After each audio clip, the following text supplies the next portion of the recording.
So I tried to come up with any kind of semi-viable magic build, which is really hard to do because spells just do not scale as well as attacks do. The main reason for that is that attacks take your attack damage, your auto attack damage essentially, into account and apply that to, or percentage of that, to the actual damage of the skill. And then when you apply percentage scaling on top of this, you can really get somewhere. Spells do not do that, so the only way to increase the damage of a spell is to add more flat damage added to spells anywhere you can get it. So you can, it's very, very gear dependent. You can get crazy rings with 3 different elements added to spells plus percentage scaling, and you can get the same thing for amulets. You can get the same thing for belts. I'm just using Thirst and O'Malley's here, and whatever I had with elemental damage and flat damage added to spells. And this is just what I've been running with so far. You can see the average damage is reasonable. I chose Arctic Spear mainly because, well, for several reasons really. The main thing is Comet Ballista is actually really decent. So as you can see, it pretty much doubles my damage. And not only that, but every single extra element that I applied with the flat damage from rings and from the weapon and everything also gets doubled. So this is obviously really interesting, and this is the only reason why this damage goes anywhere. And the second rune I picked was the Shattering Blasphemy, and this just helps with what, you know, just pack clear speed, because again, frozen foes killed by Arctic Spear explode in shards, damaging nearby enemies. This requires a little bit of elemental status ailments, so which brings us to the passive tree. It's a combination, again, between Retaliator and Safe from Afar. Arctic Spear is a projectile, so I can scale it with Safe from Afar. I can add an additional projectile to it, and I can add Pierce to it. And then I went through status ailments, specifically elemental status ailments, to get there, and I just through Ferocity and Spell Crit to get down to Retaliator. And yeah, again, this got me to +1 target pierce, 2 projectiles, and a reasonable damage number. So the cool thing about Arctic Spear is that you can apply it anytime, like no matter what you're doing. So you could be auto attacking and at the same time load up Arctic Spears. So you can get back willpower as you spend it, so that's pretty cool about it. Also, the tier is considered a projectile. I did not know that, but as soon as you get Safe from Afar, you see this damage after 15 meters stat applied in the skill details. So this will work as well. As you can see, it does not apply to something like Annihilation because it's not a projectile. But the tier actually is, and so is the Arctic Spear. So unlike, you know, the dual pistol or bleeding edge, this build will obviously not push very far, which again doesn't really matter because the percent magic find doesn't do anything anyway. So you would pretty much just run 21 to 26, get the 2 uniques at the end from the quest reward, and you know, that's fine. So the challenge really was just to make a mage build that can even do that, like 26, you know, which can be quite the struggle already, like if you ever tried making a mage build. So with this one, again, so I was quite surprised that this one does reasonably, right? You won't get the clear speed of dual pistols or bleeding edge, but it does reasonably. So I'm going to hop into +7, so that's 27, just to show how this would work. And I haven't had a whole lot of practice with this yet, and it seems that your playstyle with it can increase the effectiveness, obviously, quite a bit, because you can focus specific packs. Obviously, you can skip a lot of the rest, and teleport is the main reason for that, right? So I could just skip this, you know, check the elite here and say, okay, I want to kill this, So I drop a tier, you know, and start applying spears and everything. I get stasis stacks, the enemy gets slowed, you know, and bam. You can see this is... Wow, okay, double drop, what do you know? So you can see this is reasonable damage, right? So you can imagine, like, the boss is not really going to be that much of an issue as well. But the playstyle is, you know, somewhat different, and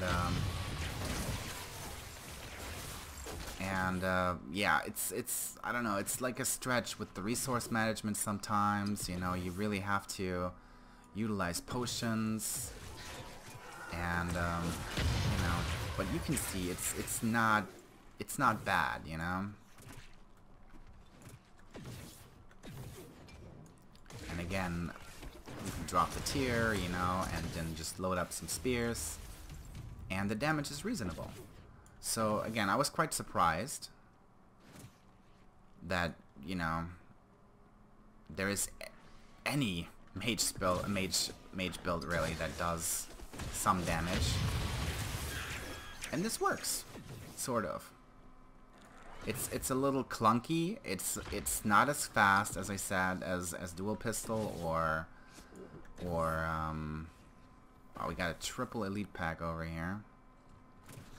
Okay, that's a tormentor. Oh boy. Okay. So let's try this. This one is gonna be a problem. So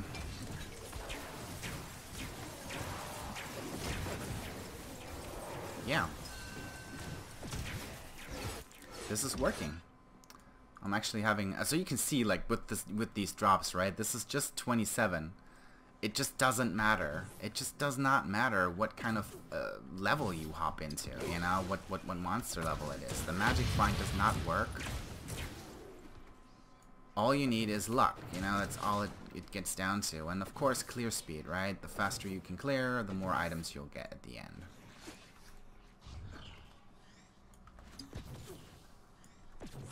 And that's that.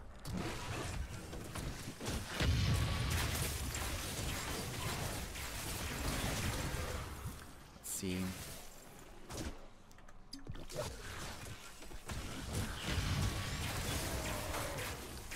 We can get to the boss here, and then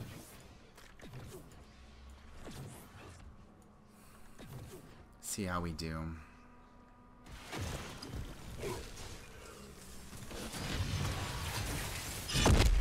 Whoa. Yeah, so with the thirst, obviously, this build is a little bit more squishy than other builds, and you can tell, like, I mean, I really didn't have a whole lot of practice with this, and I'm pretty sure you can get quite good at this, right? It's, again, it's a little clunky, and you have to take care of the resource management and everything, but the damage is not bad, right? Again, this is 27. Let's see what the boss looks like. Sadis is obviously a little annoying for this reason, mainly. Take care of the ads. But yeah, let's see if I can just face... Nah, I can probably not face tank the axe. But you can see it's not that bad, right? You can apply some stasis stacks, they get slowed down, and eventually they'll fall. And it doesn't take all that long, right? I find this to be reasonable, and this is probably the best mage build you can get. Just Arctic Spear in the tier with Teleport and Winter's Grasp. I put Bulwark in here, but I don't really use it at all. It's just too stationary, doesn't really do anything, so, you know, you get the idea. I mean, you could probably just drop this and then just do, you know, auto attacks plus spears. If you have Global Life Leech from something like Seven Sisters, which you just found, maybe that's enough to just tank it out, you know. If you have like a really beefy pack in front of you, you can try this. Again, experiment with this. This is the build, again. Just Save from Afar and Retaliator. Extra projectile with Pierce. Elemental ailments and crit. All the stats are in toughness. I got 30% crit chance on the spells. And my status ailment chance is, for spells, is 23.9. And specifically for freezing, it's 25%. Again, stasis chance is 28%. So this, again, this stuff really helps, right? It's very gear dependent. You will need a lot of flat damage added to spells.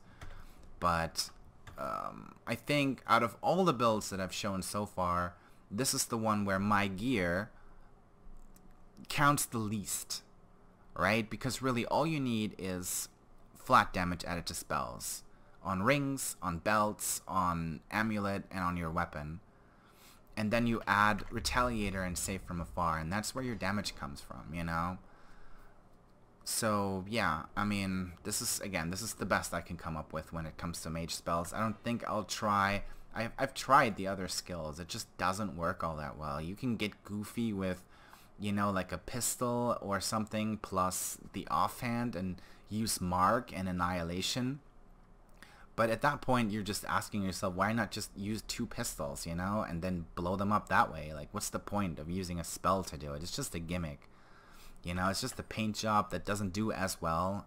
Obviously, it also gets really clunky with the resources, because every time you auto attack, you generate rage and you lose willpower. So, you know, it just doesn't make any sense. So at the moment, I think this is probably the only mage spec you're going to see. And yeah, I'm surprised at its effectiveness. And hope you like it and enjoy.